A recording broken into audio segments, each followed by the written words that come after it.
안녕하세요. 학점 GPT입니다. 지금 이 영상을 보고 계시다면 정보처리산업교사를 준비하시거나 또는 비전공자라 준비를 망설이는 분들이 대다수라고 생각이 들어요. 본론 먼저 말씀을 드리자면 비전공자여도 학점은행제를 활용해서 두 학기 과정으로 정보처리산업교사 응시 자격을 갖출 수 있습니다. 그럼 저와 같이 자격증에 대해 알아보고 응시 자격은 어떻게 갖출 수 있는지 같이 알아볼까요? 정보처리산업기사 자격증을 취득하면 소프트웨어 개발자가 될 수 있는데요. 이 직업은 IT 업계에서 가장 기본적이고 수요가 많은 직무로 다양한 산업에서 소프트웨어 개발 인력을 필요로 하며 웹, 모바일, 클라우드 기반 애플리케이션 개발 수요가 꾸준히 증가하고 있어요.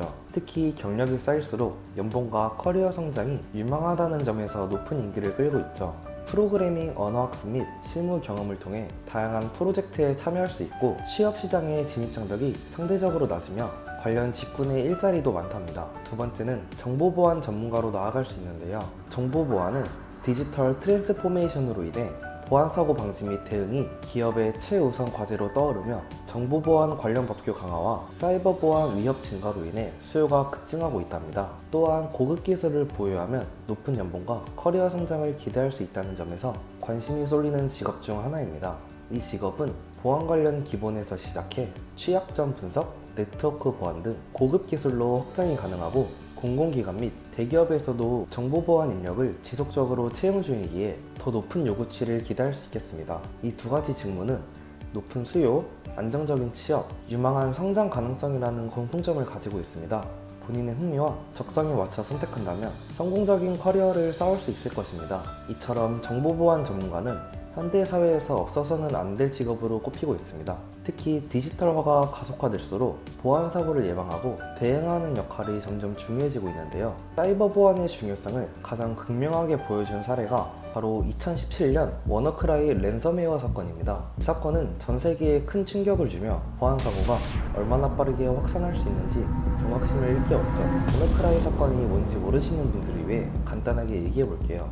2017년 5월 워너크라이 랜섬웨어가 처음 등장했습니다. 이 랜섬웨어는 윈도우 운영체제에 터널블루라는 취약점을 이용해 네트워크를 통해 빠르게 퍼졌는데요. 워너크라이는 감염된 컴퓨터의 파일을 암호화한 뒤 파일을 되돌리고 싶으면 금전을 요구하는 방식으로 작동했습니다. 피해가 얼마나 컸는지 아세요? 무려 150개국 23만 대의 컴퓨터가 감염됐죠. 그렇다면 어떤 피해가 있었을까요? 가장 대표적인 사례는 영국 NHS 국민보건 서비스입니다. 병원 시스템이 마비되면서 수술과 진료가 취소됐고요. 독일 철도회사에서는 전광판이 먹통이 되는 일이 벌어졌습니다. 또 스페인의 대형 통신사 텔레포니카도 공격을 받아 큰 피해를 입었습니다. 기업뿐만 아니라 공공 서비스까지 마비되면서 큰 혼란이 일어났죠. 그렇다면 왜 워너크라이가 이렇게 큰 피해를 일으켰을까요? 가장 큰 이유는 취약점 미패치입니다. 사실 마이크로소프트는 이미 워너크라이가 이용한 취약점에 대해 패치를 배포했었어요. 하지만 많은 기업과 개개인이 이 패치를 적용하지 않았던 거죠. 그리고 워너크라이는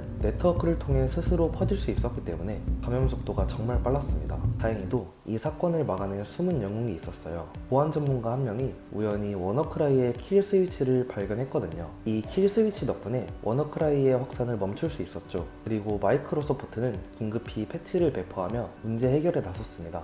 이 사건이 우리에게 준 교훈은 정말 많습니다. 첫째, 보안 패치는 꼭 제때 업데이트를 해야 한다는 것. 업데이트 하세요라는 알림을 무시했다가는 큰 사고를 당할 수 있습니다. 둘째, 랜섬웨어 같은 사이버 위협에 대비하기 위해 사이버 보안을 강화해야 된다는 점입니다. 그리고 마지막으로 정보 보안 역할이 얼마나 중요한지 알 수 있는 계기가 됐죠. 이쯤에서 궁금하신 분들도 계실 거예요. 이런 랜섬웨어나 보안 문제를 해결하려면 어떤 공부를 해야 하지라는 생각이요. 여기서 추천드리고 싶은 게 바로 정보처리 산업기사입니다. 이 자격증은 IT의 기초부터 네트워크, 데이터베이스, 시스템 관리 등 다양한 분야를 폭넓게 다룰 수 있어서 보안 전문가로 성장하기 위한 기본기를 탄탄히 다질 수가 있거든요.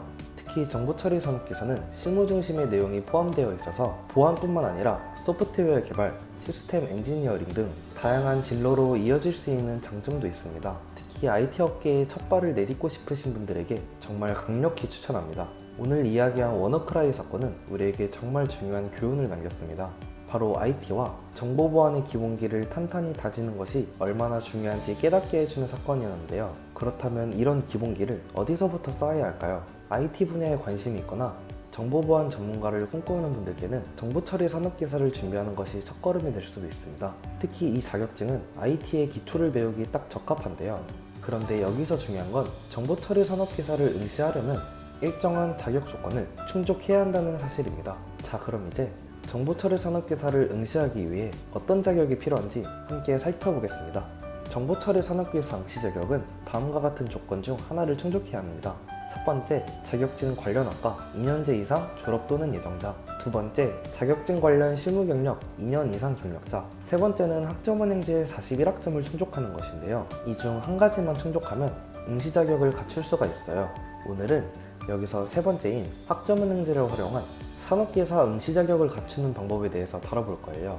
우선 학점은행제는 교육부에서 주관하는 평생교육 제도로 온라인 대학과정이라고 생각하시면 편하실 거예요. 해당 제도로 갖춘 학력이나 자격증 응시 자격은 정규 대학과 모두 동등한 효력을 가지고 있으며 실습을 제외한 모든 과정이 온라인으로 진행이 된다는 점, 그리고 학습관 전문 학습 담당자가 배정된다는 점에서 정말 수월한 학습을 할 수가 있는데요. 온라인이기 때문에 PC나 모바일을 통해 언제 어디서든 본인 스케줄에 맞춰 강의를 들을 수 있다는 점과 학습 담당자로 인해 학습관 존재하는 평가 요소로 시험, 퀴즈, 토론, 과제 등이 있지만 시험 기간엔 요점 정리본을 제공받아 효과적인 공부가 가능하며 난이도가 어느 정도 있으며 자료 수집으로 시간과 노력이 요구되는 토론이나 과제 같은 경우엔 담당자가 직접 자료를 조사해서 정리하고 제공해주기 때문에 제출 기간에 맞춰서 제출만 하면 큰 문제 없이 평가 요소를 마칠 수 있습니다. 이러한 장점으로 인해 학습자 입장에선 출석만 잘 신경 써준다면 학습 목표를 쉽게 달성할 수 있기에 육아나 직장인분들도 부담 없이 시작할 수 있는데요. 실제로 제 학습자분들 중에도 육아와 직장을 함께 병행 중이신 분들이 많으니 정보처리 산업기사를 준비하시면서 어려움이 있으시거나 타 업무로 인해 시작을 못하고 계신 분들은 댓글이나 상단에 게시된 연락처로 연락 주시면 자세히 도와드리겠습니다. 오늘도 영상 끝까지 봐주셔서 감사합니다. 도움이 되셨다면 구독과 좋아요 꼭 부탁드리고 다음 영상에서도 더 유익한 이야기로 찾아뵙겠습니다. 그럼 다시 만나요. 안녕.